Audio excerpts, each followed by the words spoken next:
On this episode of Rock School Proprietor Podcast, I'm speaking with Dave Simon. You may know Dave from his own podcast, Music Lessons in Marketing, or the programs that he's developed and licensed to other music schools. We speak at length about the importance of reframing the idea of practice for parents so it doesn't feel like the only measure of success for their kids in lessons. Dave calls it the practice problem. Dave also shares his observations from working with so many lesson studio owners over the years and some common traits that he's noticed amongst the most successful.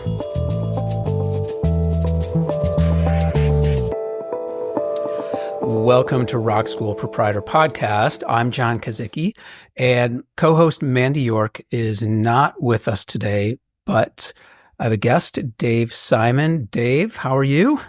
Doing great. Thrilled to be on the show. Dave, I'm pretty excited about talking with you on the podcast. And I'm going to give a little bit of background as best I can for any listeners who aren't familiar with you. Dave Simon, you're a former music school owner, Dave Simon's Rock School in St. Louis. Yeah. You have your own marketing podcast for music school owners called Music Lessons in Marketing. You develop and license curriculum like Kids Rock, Piano Jam, Junior Rockers, and you're also a business development manager for Ensemble Music. So you've got quite a broad spectrum of experience and your hand in a lot of things. Am I missing anything? No, other than I don't really get to sleep much because I'm so busy. But yeah, you covered all bases. And I'm a bass player, so pun intended. Well, and I want to say that this is kind of fun for me because I've been a guest on your podcast a few times. Yeah, 2 or 3 times. So and I do expect to be on your podcast at least that many. I got a spreadsheet. I'm keeping a tally. Yeah. Well, so it's going to be fun for me to kind of be on the opposite end, asking you questions and leading the discussion rather than me replying to your questions and you leading the discussion. So a little backstory. I first heard your podcast, I want to say it was maybe 2017, maybe early 2018. I think. I launched in 18. Okay. Yeah. Okay. So then it would have been early 2018 when I first discovered it. Yeah. January of that year. Okay. All right. One thing that has always stuck in my mind, and one of the reasons why I enjoyed your podcast and I connected with you and ultimately contacted you about licensing your Kids Rock curriculum was your philosophy on practice in music lessons. And you even had a slick name for it, and you called it the practice problem. Now, I know it's been a while, but what's the short version of the practice problem? Well, the practice problem is, it's the elephant in the room. It's the big thing that parents fear most is, okay, we're signing up for music lessons. There's going to be a practice expectation. Maybe the parent's thinking, I took music lessons when I was a child and I hated practicing. There's this fear that history is going to repeat itself, and practice is really quite often the number one metric that a parent is looking towards to kind of measure success. And I really started to think about this more. Is quite often when a child would drop out of music lessons at my school, I'd ask them why. And 9 out of 10 times it was, well, my kid's not practicing. Yeah. And I realized at that point, it's like, okay, like it's kind of too late. It's kind of hard to persuade the parent at that point to come back, but it made me think about the message as music school owners that we're sending to parents. And that message comes from the fact that music lessons is probably the only after-school activity, probably also the only in-school activity as well that's done one-on-one. And it's the only after-school activity that there is a practice expectation.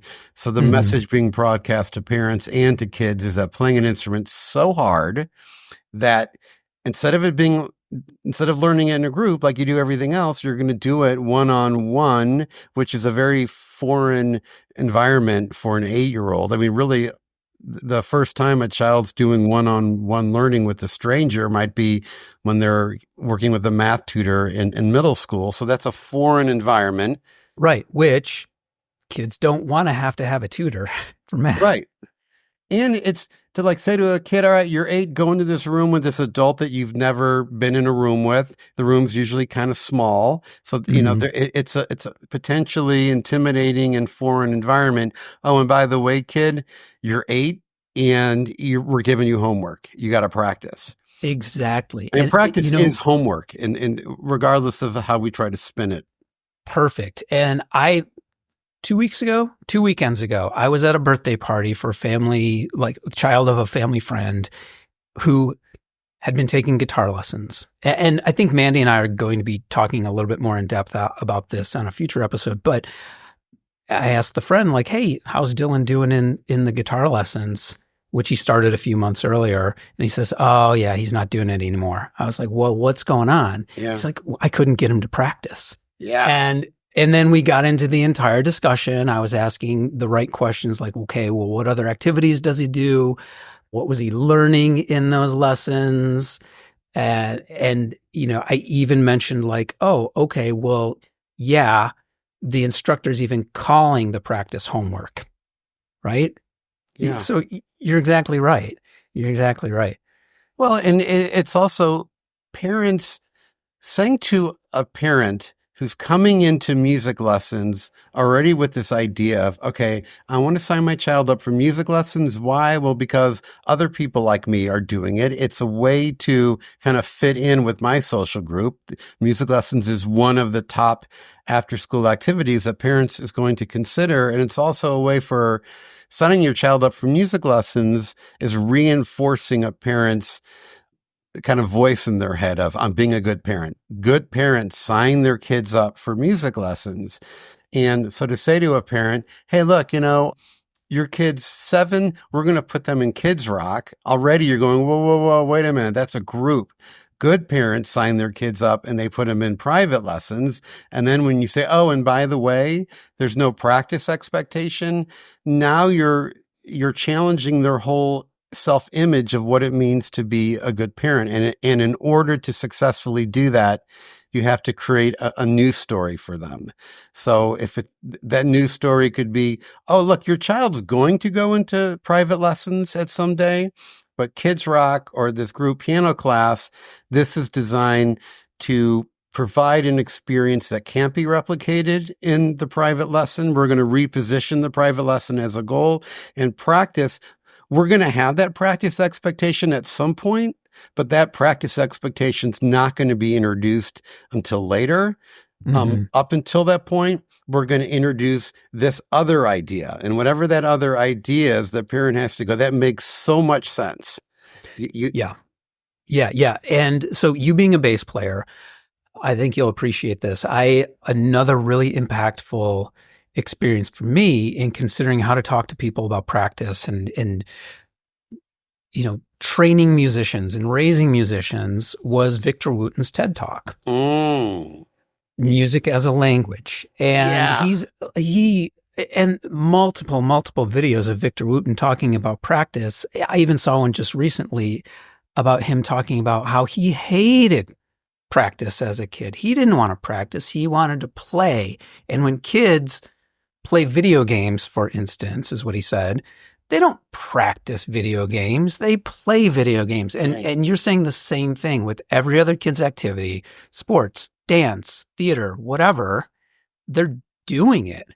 And so I'm constantly talking to parents about when the question of practice comes up.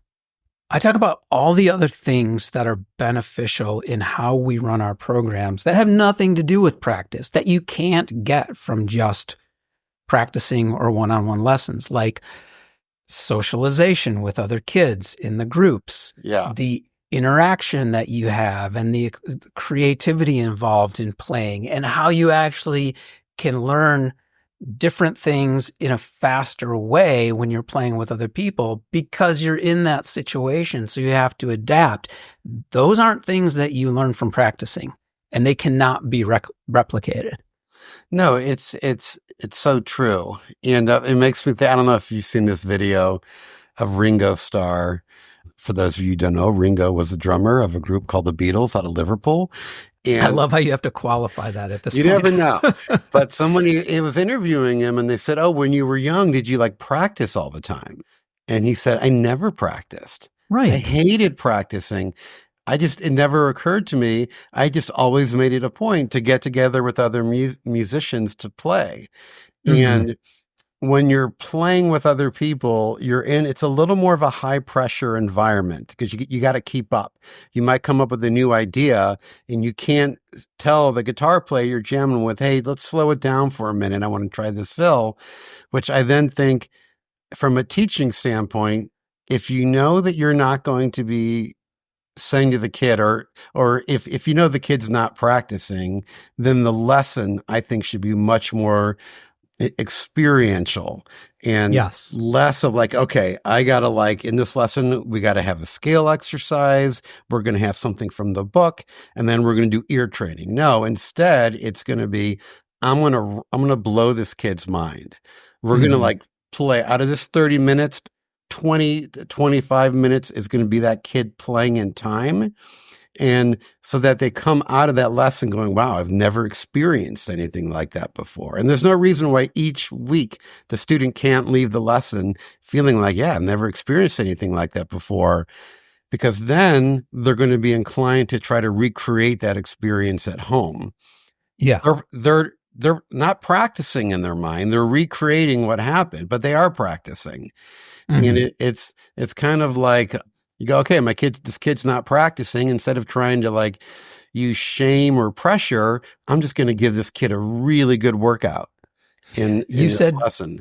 yeah, you mentioned two things in that statement that I kind of want to reply to, and they might be lengthy, so apologize for this. One is, and Mandy and I did an entire episode on this where we talk about what counts as practice, right? So you're reframing for parents and instructors, because I think Yeah. instructors are as guilty of perpetuating this as anyone else. But what counts as practice? And so if people want to, they can go back. That's episode 4 of our podcast, What Counts as Practice. And the idea is that we're talking about all these other things that should count as practice, which one of them is just playing music, right? Like Ringo Starr, right? He just playing music, that should count as practice. It doesn't all have to be running scales and like the monotonous stuff, right? Now, the other thing you mentioned was about just getting in there and doing it and experiencing it. And experiential practice is what you mentioned. Yeah. And I know you and I have talked offline on the phone about this, but my son is neurodivergent.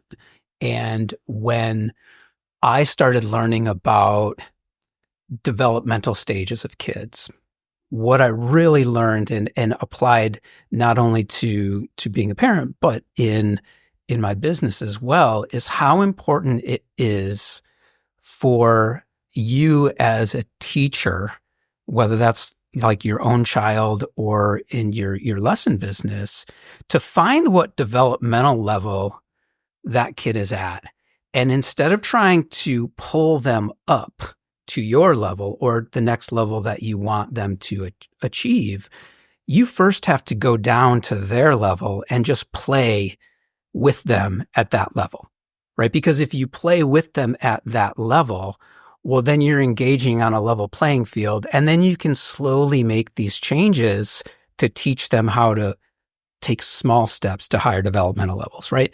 And so that's akin to what you were saying about getting in a lesson and spending 25 minutes of just blowing the kid's mind playing with them, right? You can do the same thing by whatever it is you want to teach them, figure out how to play that piece of music at whatever level they're at, right? Don't worry about if it's the right, like, full chord shape or like the right rhythm. Like, figure out where they are and just be in that space with them. So then you can say, hey, let's try this small thing to change it up. Yeah. And it really, I mean, for me, it changed how I approach teaching. It changed it changed everything, right? And I think so often we as instructors or music lesson providers think like, okay, here's where we want the kid to get. Let me show them. Let me try and pull them up, now go home and practice so you get to that level. And they don't care. Well, and you're also sort of illustrating how marketing works and a lot of the common mistakes people make with marketing where they're so focused. And I heard this one quote once. It said, give your clients what they want, but give them sell them what they want, but give them what they need. Mm-hmm. And so you have to figure out, well, what is it that, like you're saying, what is his child's learning style so that you're really trying to be dialed in and sensitive to how the child's reacting and then focusing on, all right, I got to start building up a series of wins for this kid. And you can't like that. Every lesson that kid needs to walk out of there, I feel like, with the feeling of, I've never had a musical experience like this before in my life, even though I've been with this teacher for 2 years. And every week I walk out saying that. And I felt pushed today, or I felt challenged, having those things happen in the same time and having the kid feeling successful. I think as a teacher, you should ask yourself, how successful did this child feel walking out of the lesson? I used to feel like, and I think this is a sign of younger teachers, that they're trying to prove to the child and prove to the parent that they're a good teacher. Yeah. And they do that by kind of going, okay, I'm going to kind of not overwhelm them a little bit, but I'm going to demonstrate how knowledgeable and how I'm such an authority on this, instead of going, okay, I got to get this kid to feel really successful. More importantly, I got to get this kid to take on the identity of being a musician. What do I have to do to get them there? And I got to get them to that identity sooner rather than later. Yes.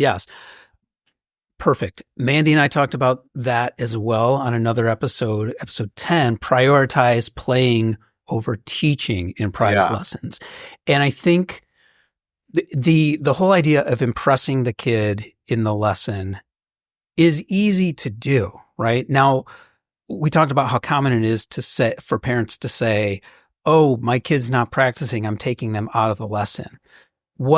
If you engage in that conversation, what is also very common to hear is, well, they love coming here for their lesson. They love it when they're in their lesson, right? But then when they get home, they won't practice, right? So the kid is already loving the experience.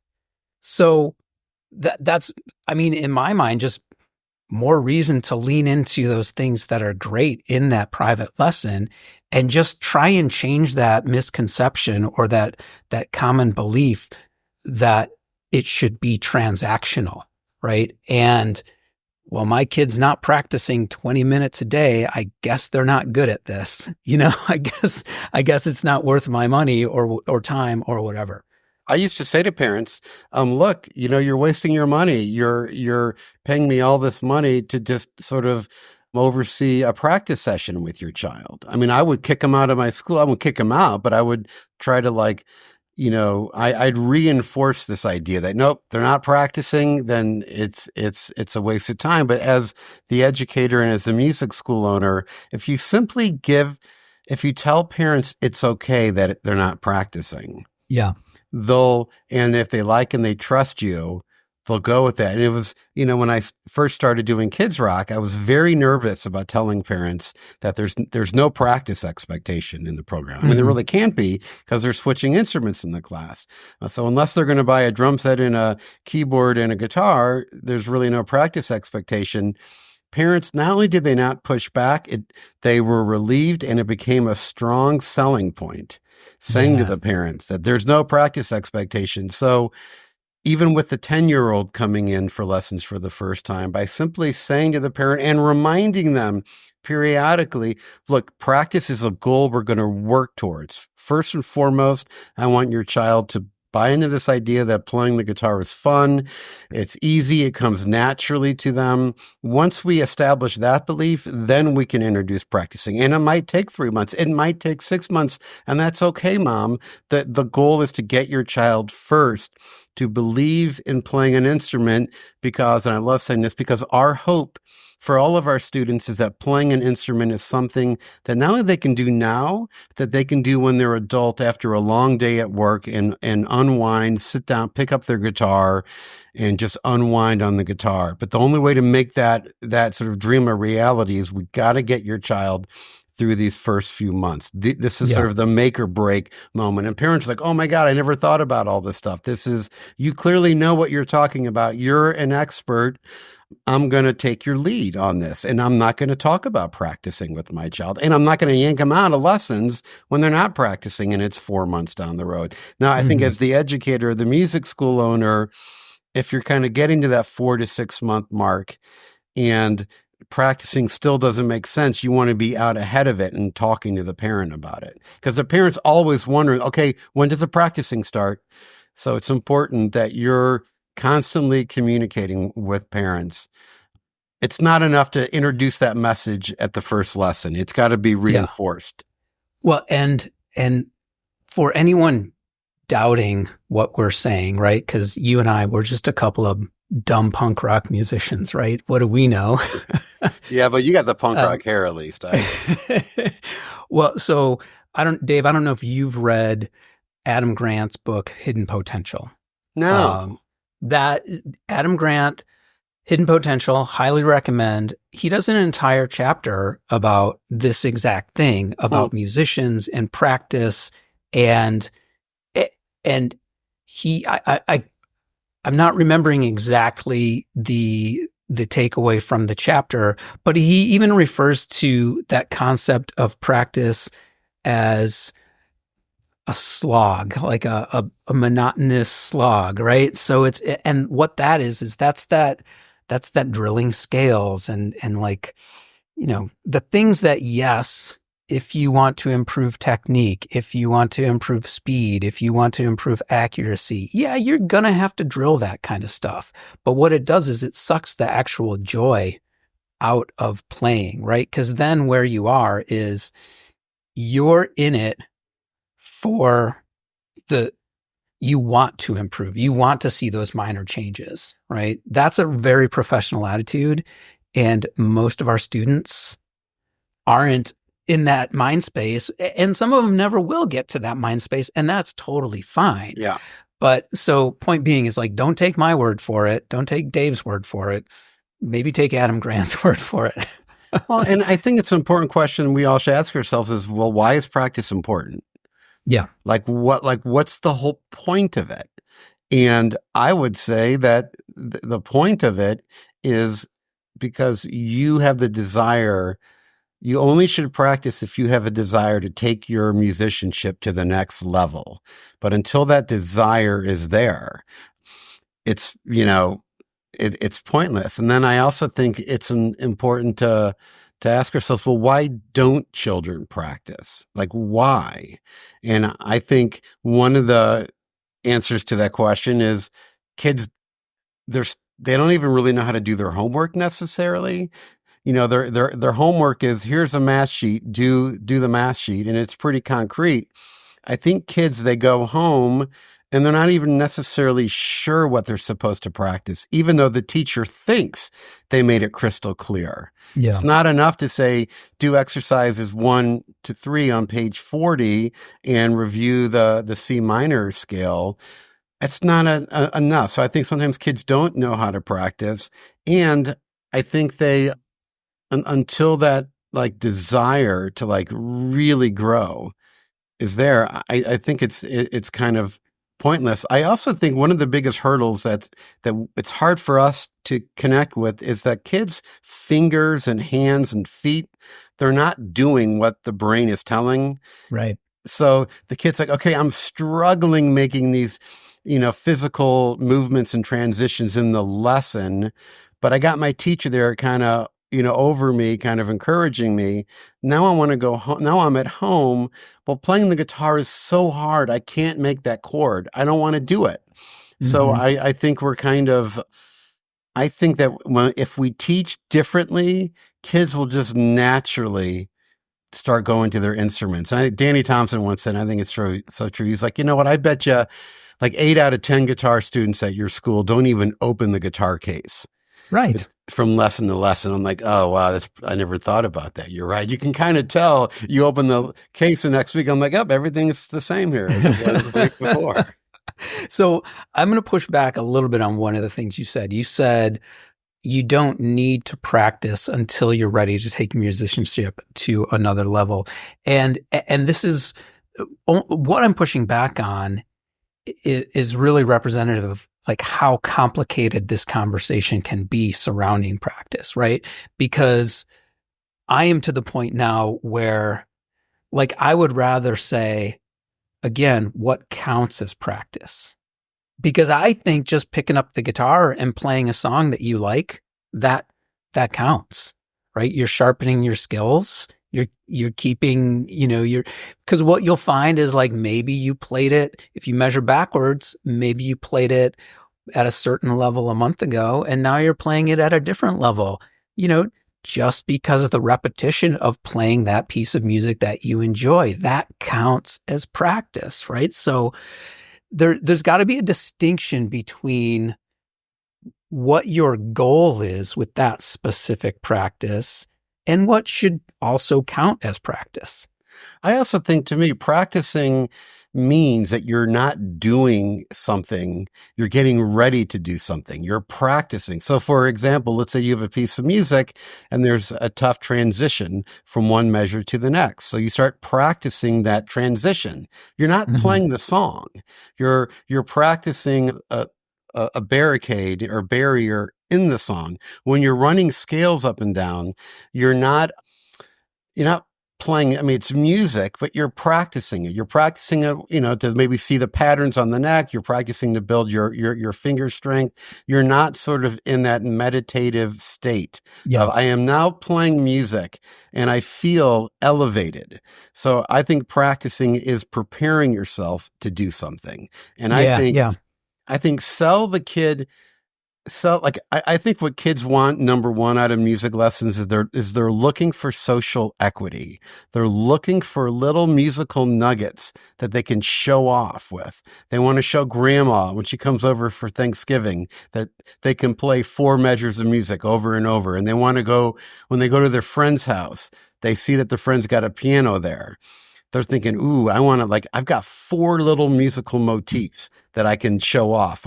So the more you can kind of build up these little musical motifs that kids can kind of take around to build status, build credibility, maybe play at a school talent show, those are the wins that I'm talking about. But once a kid, I'll never forget when I was a kid, my babysitter taught me how to play the introduction of Come Sail Away, that Styx song. Yep. It's got this kind of Baroque sounding piano intro. All I could play was 8 measures of it. And I really wanted to learn more. But that desire that I had, if someone said to me, well, if you want to learn the whole song, you're going to have to put in about 18 hours of practice, I would have been sign me up, because I really want that. I'm going to riff on that a little bit because you mentioned that's what kids want. I would argue that that's actually what parents want too, because when parents put their kids in music lessons, they don't think about oh, this is going to be great. I can't wait to listen to my kid practice every week. What they have in their head is maybe it's the holidays and they have family over and the kid sits down at the piano and plays a song and the entire family enjoys it. That's what parents picture. Or maybe it's, they're camping in the summer and they grab a guitar and they're strumming along around the campfire and people start to sing. Those are the things that I think parents envision in their heads when they get their kids involved in music lessons. So again, the more that we can kind of pull them away from that idea that if your kid is not practicing 20 minutes a day, then they're failing. Push them in that other direction. Like, remember what you want. You want them to play. Well, let's get them to play. Right. And, it makes me think Tim Topham. You know Tim? Not personally, but yes, I know Tim. Yeah, so he's got a book, No Book Beginners, and it's this whole idea of like, don't introduce that book. The minute you introduce that method book, now fun and easy has shifted from challenging and hard, and maybe even seemingly impossible. So it's sort of, and I think Victor Wooten talks about this. It's like get a child to express themselves musically first, get them to communicate musically, allow them to experience what it's like to sort of take all of their emotions and funnel them through music, and then introduce, how to read. It's like same with, we're not taught how to read until like we're 4 or 5. We're introduced. Right. So we've got a good 3 years. We got a solid year of listening to speech, and then we start speaking a little words. But usually by the time we're like 2, we can really express ourselves pretty well, but we can't even read the ABCs. And I think that's a great approach to take to music, is let kids experience the thrill and the joy of playing an instrument first, and then bring in the Hal Leonard book. How much of that thought process influenced your development of your Kids Rock program? And for anyone listening who's not familiar with Kids Rock, and that's a program that I licensed from you and utilize in my studio also, it's for kids 4 to 7 years old, learning the basics of drums, piano, guitar, and singing in a band. How much of that thought process influenced your creation of that program? Well, it took me a while to have I had to develop the confidence and be willing to challenge parents' ideas of what a music lesson's supposed to look like. Because even Kids Rock's challenging that. It's, the question, if you got a parent calling you and say, hey, I got a 5-year-old, do you guys take guitar students that young? To say, well, actually we don't, but we can put your 6-year-old and 5-year-old in a rock band. Yeah. That is a real, like, whoa, wait a minute. What the hell are you talking about? Like, how's that even possible? So it's a really ambitious statement, but Kids Rock's really came about from me looking at my own son, who was like 3, and I'm like, he can kind of keep time. He understands that pulse, and there's certain musical things that they can do, but there are a lot of musical challenges that this age group has. So in terms of like ability to focus, fine motor skills are really still developing. Yeah. So I figured, and I think you can apply this to teaching at any age, what musical abilities come naturally to a child of this age. I'm really going to like turn the volume up on those. And then the challenges that they face, I'm going to like really try to minimize those. And I could see you doing that even with like a brand new 11-year-old coming in, asking yourself realistically, like, what instant results can I potentially create for this child, and keep just doing that week after week. So yeah, Kids Rock's all about, and I've noticed with Kids Rock is saying to parents, this is what Kids Rock is not. So don't think that Kids Rock's going to be in an environment where your child's going to be learning the fundamentals of reading and kind of building that foundation where they can then begin to fine tune their skills. That's not what Kids Rock is. Kids Rock is about creating an opportunity for your child to develop a love of playing an instrument. You're kind of defining a whole new kind of step in the child's journey. So I found that parents were much more receptive to controversial ideas when I was able to present it in a way that made sense to them. Prior to developing Kids Rock, did you offer any other licensed curriculum in your music school, or did you even consider offering other licensed curriculum in your music school? No, because Kids Rock really it came about out of necessity. It was the recession had hit maybe in 2008, and I had a woman at my school. She was licensed, or she was renting space for me to do of music together, and the recession We're had hit. intimately familiar with that on this show because that's Oh, right. Mandy's entire studio is music together. Right. So I was like sitting there, I'm like, wow, look at all these like young families, young kids coming in. This is great. The recession hits and I start purging teenagers. Like I was losing teenagers left and right. Meanwhile, I'm turning down phone calls I was very firm about my age requirements. Like I'm not taking anybody in private lessons unless they're 7. So it's the recession. I'm losing students. Meanwhile, I'm turning away students. And it was like, maybe there's something that I can do with this age group. So it was really an experiment that kind of went well. And it wasn't until one of my competitors reached out to me and said, hey, what's this Kids Rock thing? Could we offer that at our school? Wow. I'm like, how do I do that? I went to my lawyer and he's like, license it to them. And then kind of went from there.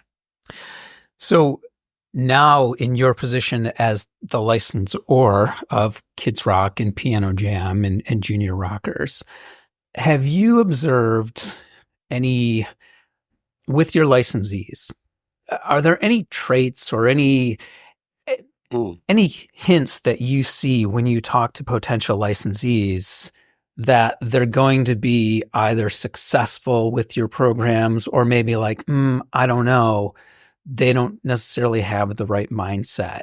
So having done this you've been I've been licensing Kids Rock from you since 2018. So that's at least 7 years. So for as long as you've been licensing these programs, have you noticed anything from other studio owners? Wow, great question. Yeah. So I think one thing I'm looking for is what type of questions are they asking of me? That the questions that people ask is always revealing what they're thinking about, what they're worried about. But also and I think this is so true, and Zig Ziglar said this, that, sales is a transference of feelings. That when I'm talking to a prospective licensee and they sound excited about the program and they really seem to get it.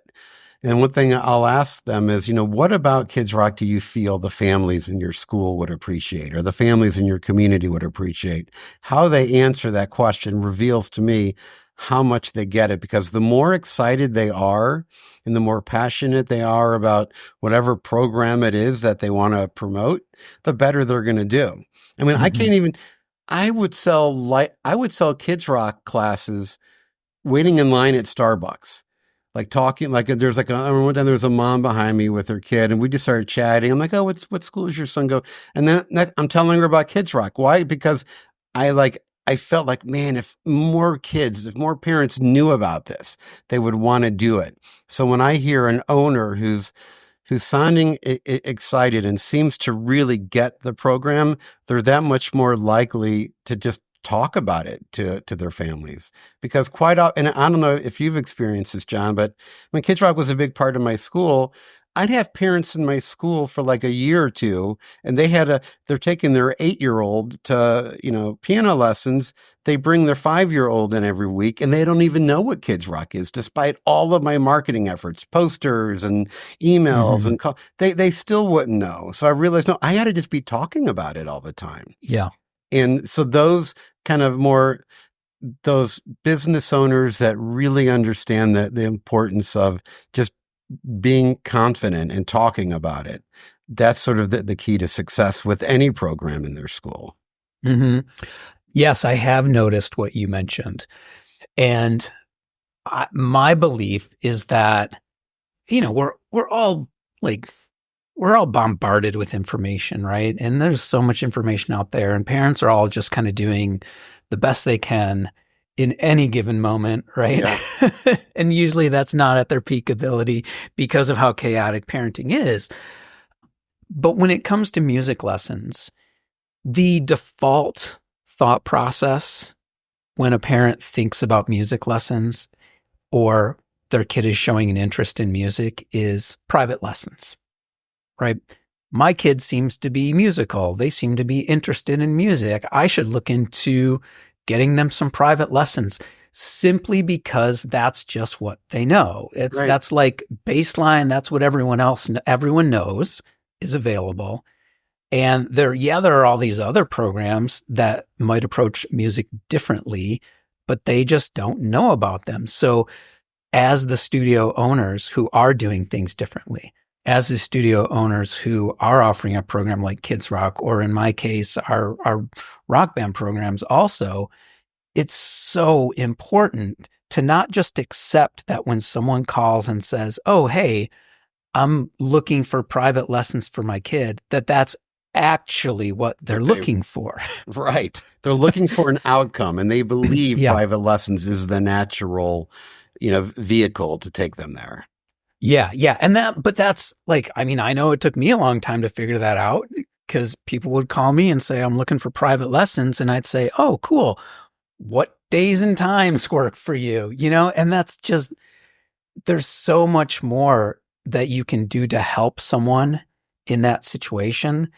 Because now I go into those phone calls and those scenarios, assuming that, okay, this parent's looking for private lessons.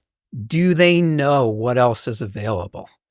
Do they know why they want to get their kid involved in music? What is it that they're looking for? Do they just assume that private lessons are the only thing that's available? So I always look at that situation now as an opportunity to try and figure out, well, what is it they want? And is that something that I can help them with? Well, and I think from a sales standpoint, to even say to them first, or try to reveal or discover, well, what is it that you want, Mom? I like to say, what would music lesson success look like to you? Which we talked about. Music success for most parents is that situation where the whole family's together, right, and the kid jumps on the piano, and there you go.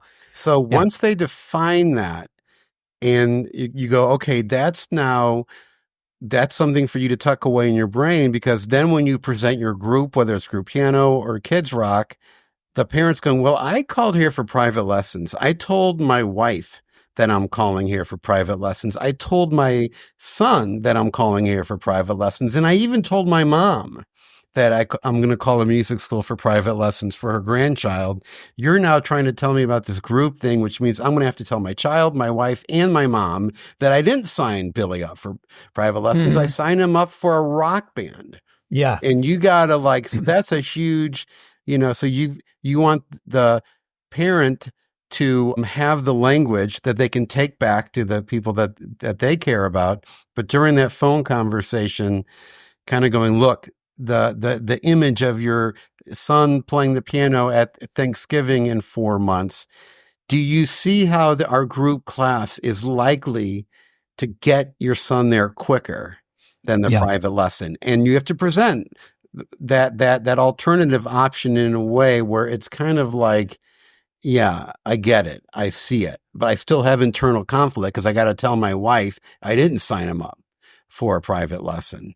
So none of us know the backstory that's going on in any given parent's mind in terms of what led them to that, phone call. Right. Now, here's in my mind why it's so worth it to have that conversation, to address the elephant in the room. Is it private lessons that you're looking for? Is it really something else? Yeah. And I'm going to frame this around Kids Rock. I've also framed this around Music Together when I've talked with Mandy, because Music Together is very much about making music. Kids Rock is very much about making music and exploring those instruments so that as that kid progresses, they're able to make a more informed decision on what instrument they might be interested in playing, right? Now, why it's so important to have this conversation is because if you start that conversation with a parent about their kid at 4 years old, and they start to see the benefits of the kid just playing music, right? Maybe not reading and writing and that aspect of it yet. At that age, when they see that benefit, that's going to stick with them. So then if you're in a situation like myself, where we have interactive band programs from 4 years old all the way through adults, it becomes way easier over time to populate your student or your studio with families that believe in the importance of playing music versus practicing music. Mm-hmm. Yeah. And they also value the time at the studio longer, that they understand that, no, I know he's not practicing that much at home. He's not even picking the guitar up that much, but that 30 minutes or that hour at John's music school, really, parents are looking for progress. They're looking Yes. for progress in terms of musically and as well as, in terms of the child's overall well-being. If the parent can see and hear musical progress, if the parent can go, my kid's been here for 4 months. I don't think he's ever picked up his guitar at home, but he's progressing and he loves it. And John has told me it's okay that he's Mm-hmm. not practicing. You've given them permission, then you're less likely to get the call, hey, we're dropping out, my kid's just not practicing. Right. And let's draw the quick parallel to sports, right? Yeah. A kid who loves to play sports, even if they're not good at it, even if they're not the star player on the team, parents don't care. The kid is enjoying the activity. The kid's making friends. The kid is having social interactions. He seems to enjoy it. Why would they disrupt that just because the kid's not the star player? That would be a jerk move on the parent's part, right?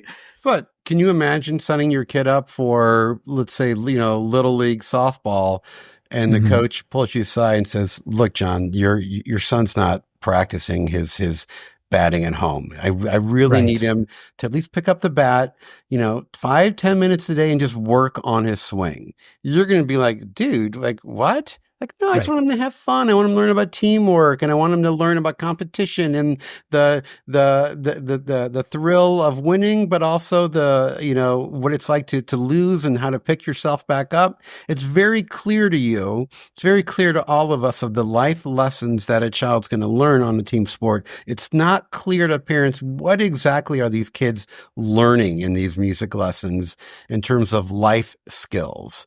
They just know that, like, hey, if my kid does well in music, my friends are going to be impressed. They're going to think he's smart, he's gifted, he's talented. It is a huge boost in a child's social status as well as the parents if the child is perceived as musically talented. So there's a lot of social status associated with this for both the child and the parent. But we just have to reframe in the parent's mind what exactly music lessons are going to do for their child, and that if a certain metric such as practice isn't really applicable, to letting them know, well, there's another metric we can look at. Yeah. And I think that's for any listeners, that's going to be my challenge for all of them is if you find yourself falling into that conversation about practice and it feels transactional, you got to figure out a different way to talk about it. If you feel like saying, yeah, they really should practice 20 minutes a day, you got to find a different way of talking about that experience. One thing I'd like to share really quick with your listeners that to kind of, I think, offset that parental disappointment is I would have the parents come in at the end of every lesson, and I would perform with the child. And it was the very first lesson too. And I would do it in a way that maybe the parent, their ears couldn't figure out what was me and what was their child. So let's say, for example, it's the kid's first lesson, and all I'm having them on their high E string, I guess it's the first E string, to play a little three note melody. I would then come up with some like arpeggiated guitar part where my playing is kind of interacting with the child's melody. And then I'd say, Mom, make a 20-second video of this. And the mom makes a video and say, hey, Mom, be sure to share this on social media so your friends and family can see what a great job Billy did in his first lesson. Mom's collecting these videos up over time. Those videos are proof of progress. I know he's not practicing, but I've got 12 videos here.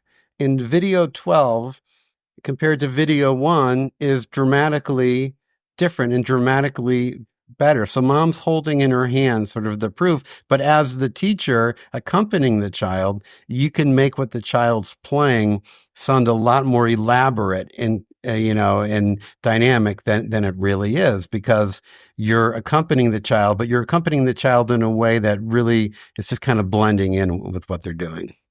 I love it. I love it. So Dave, I think we're going to bring this home. But I always, we've had these conversations like not recorded, and I always love them. I appreciate your support of this podcast too, and kind of providing the inspiration for it from your early days of your podcast. And you provide so much valuable information and resources to other studio owners. Dave, you're fantastic. I think if anyone wants to find your programs, Kids Rock, Piano Jam, Junior Rockers, they can find them at davesimonmusic.com. Is that correct? So davesimonmusic.com. Dave Simon's Music. We'll link to that in the show notes. Dave, as always, it's a pleasure. Thanks. Yeah, John, thanks so much for having me on. Really was a pleasure. Of course. We'll schedule the next 3 or 4. Right. We got some catching up to do. You got 3 appearances on mine. I got 2 more to do. All right. Sounds good, Dave. Thanks. Thanks. Again, a big thank you to Dave Simon for coming on the podcast. He and I have always had great conversations. And if you enjoyed what we spoke about here, I was recently on his podcast, Music Lessons in Marketing. I believe that's episode 245 of his show. So you can go check that out and listen to us talk a little bit more about all this stuff. If you have topic suggestions or questions, please contact us at info@rockschoolproprietor.com. We'd love to consider them for the show and hear from you. Show notes and transcripts for this and all episodes can be found at rockschoolproprietor.com. I'm at rock.school.proprietor on Instagram and John Kozicki on LinkedIn. I also recently joined Blue Sky. We'll see what happens over there, but you can find me again on that platform as John Kozicki. If you enjoyed this show and gained insight from our conversation, then we count that as a win. All we ask in return is that you pay it forward. Please share the show with someone you think needs to hear it.